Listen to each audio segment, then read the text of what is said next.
आज इमरान खान से अडयाला जेल में गौर यूब और हामिद रजा यानी पीटीआई का वफद मुलाकात पे गए, जिस पर खान साहब ने उनकी ठीक ठाक क्लास ली कि जनाब आप लोगों को 15 अक्टूबर का मैंने बोला था कि आपने डी चौक पहुंचना है, आप लोगों ने उसके बाद उधर धरना भी देना है, मगर आप में से किसी आदमी ने भी कोई ऐसा मुस्बत कदम नहीं उठाया। उसके बाद मैंने पाकिस्तान के 6 बड़े शहरों में जो एहतजाज की कॉल दी, उस पर भी आप लोगों ने किसी किस्म का कदम नहीं उठाया।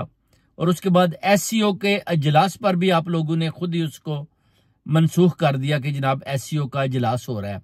जब मैंने आपको हुक्म दिया कि आप उधर पहुंचो, आप एससीओ या किसी किस्म की भी परवाह की जरूरत नहीं है। वो कहते हैं कि अगर जो मैंने प्लान दिया था आप लोगों को, अगर आप उस पर अमल दरामद नहीं हुए तो फिर आप मुझे बताएं कि ये मुझे मेरी रिहाई मुमकिन कैसे करेंगे। पीटीआई बानी इमरान खान साहब नहायत गुस्से में थे और ये जो सारे जितने थे अपने अपने ना मुंह छुपा रहे थे कि जनाब खान साहब को क्या जवाब दे। खान साहब कहते हैं कि आपको जो भी मैं प्लान देता हूं आप उसमें बुरी तरह फेल होकर मेरे पास आ जाते हैं।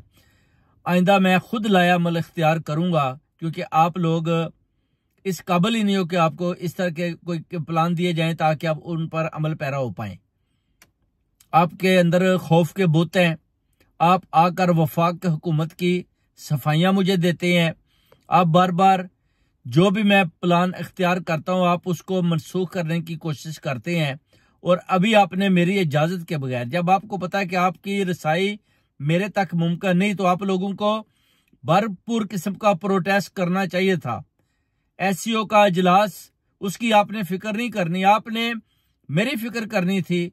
मैं ज्यादा इंपॉर्टेंट था क्योंकि हमारी पार्टी सबसे बड़ी है पाकिस्तान में और हमें जो है दीवार के साथ लगाने की कोशिश की जा रही है सिर्फ और सिर्फ आपकी बुजदिली की वजह से।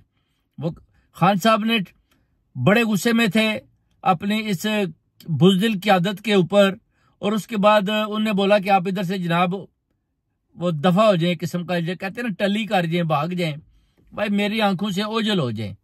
इस तरह का खान साहब ने ठीक ठाक इनकी आप कह सकते हैं कि छितरौल की है।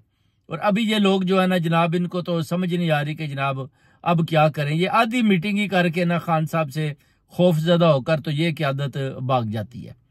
अब आप देखें कि बाहर भी ये लोग डरते हैं, उधर भी मुकाबला नहीं कर पड़ते, और उधर अभी पूरा वफद जाता है खान साहब से, और जब खान साहब इनके आगे सवालात करते हैं तो इनके पास से किसी के पास कोई मुस्बत जवाब नहीं है। तो वो कहते हैं कि मेरी रिहाई भी तो मुमकिन करनी है ना आप लोगों ने, आप जाएं, अब मैं खुद लाया अमल इख्तियार करूंगा, अवाम मेरे साथ है, मैं अवाम के साथ हूं।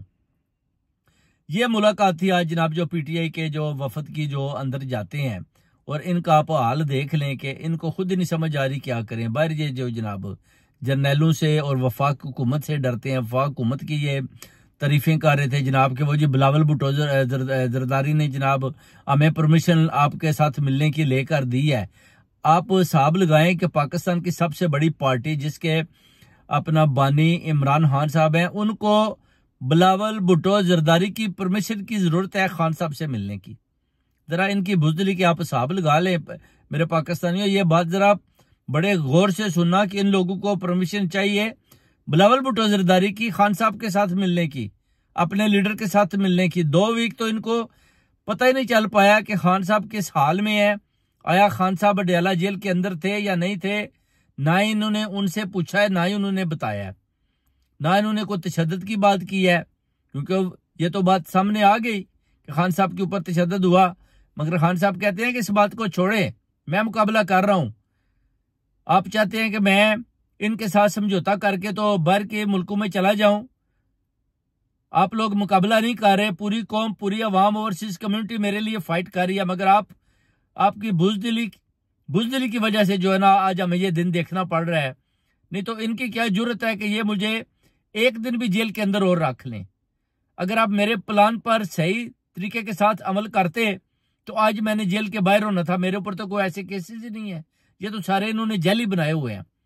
वो कहते हैं कि वो तो मेरे साथ कहते हैं जी कि आप मशरूत माफी मांग लें 9 मई के हवाले से और हम आपको जनाब बरी कर देते हैं, रिहा कर देते हैं। वो कहते हैं कि मैंने तो उनको ये पैगाम दिया कि आपने 9 मई का वाकया करवाया, आप जेल में आए और आकर मुझसे माफी मांगे तो फिर बात आगे बढ़ाते हैं, मगर ये लोग मुझसे भागते हैं, मेरे करीब नहीं आते। इनको पता है कि ये लोग झूठे हैं और खान का मुकाबला नहीं कर पाएंगे। और आप लोग इनकी सफाइयां मुझे देने आते हैं और बार बार यही कहते हैं जी कि वो जो आपने 15 अक्टूबर की कॉल दी है, वो जो आपने 18 की कॉल दी है, वो जी SCO का इजलास है, वो जी इसको मनसूख कर देते हैं। वो कहते हैं कि आपको किन लोगों ने बोला है कि आप मनसूख करें? मैं आपको कहता हूं इनका मुकाबला करें, इस हुकूमत को गिराएं। ये मैंडेट जैली है, ये मेरी हुकूमत है, मैंने मैंडेट 2/3 सिरे से जीता हुआ है।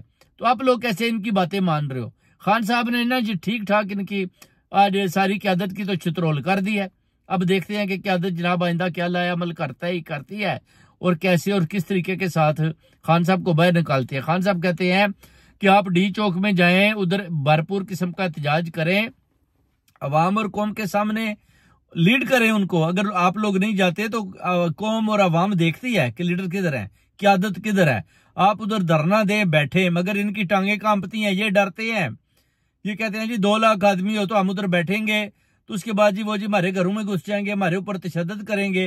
ये इस तरह की बातें करते हैं। खान साहब कहते हैं बैठे, मुकाबला करें, मुकाबला करेंगे तो आप जीतेंगे, अगर आप मुकाबला नहीं करेंगे तो आप जीत नहीं पाएंगे। आप इस फाशिस्ट हुकूमत का कैसे मुकाबला करेंगे अगर आप डर और खौफ के बुत नहीं तोड़ेंगे और आप इसी तरह इधर उधर भागते रहेंगे? ये पैगाम, खुला पैगाम खान साहब ने अपनी क्यादत के जरिए इनको दे दिया है कि जनाब क्यादत को ऑर्डर किया कि आप डी चौक में जाकर बैठो। मैं अभी एक आपको नई डेट दूंगा, आप सारी क्यादत जाकर डी चौक में जाकर बैठो अपनी अवाम और कौम के साथ और इनका मुकाबला करके मुझे बताओ। अगर नहीं होता तो फिर आप लोग घर में जाएं, मेरी तरफ आने की जरूरत नहीं है। खान साहब ने ठीक ठाक जनाब आज इन सब की जो है ना चित्रोल कर दी है। अब देखते हैं कि आइंदा लाए अमल क्या होता है। बहुत बहुत शुक्रिया।